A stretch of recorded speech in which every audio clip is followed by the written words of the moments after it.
with children with autism, it gets very difficult for us to explain to them, especially children with moderate to severe needs. Instructions have to be given in stepwise, so we have to really devise scripts and explain it to them.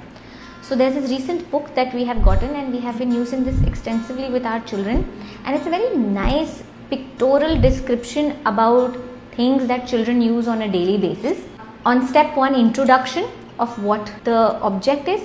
Step 2 is combining that object with another action word and making 2-word sentences of it.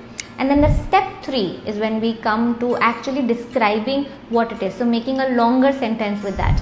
And as we all know, children with autism actually really relate to pictures. So if you look at this, they have given, so this book is by Little Legends. It's about everyday action and everyday words. So one of the things that I'm just showing right now is, for example, they're talking about toothpaste.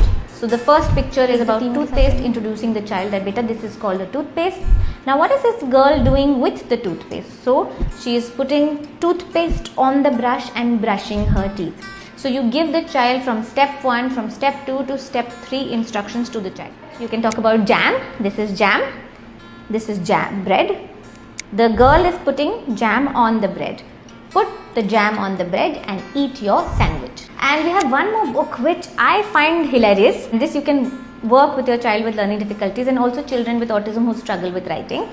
And this is when the words pop out of the book and they start talking to our child and they say, what if you were to write me on the line? The words you're writing would actually make sense. If we actually show them what would it be like if the letters came on the line.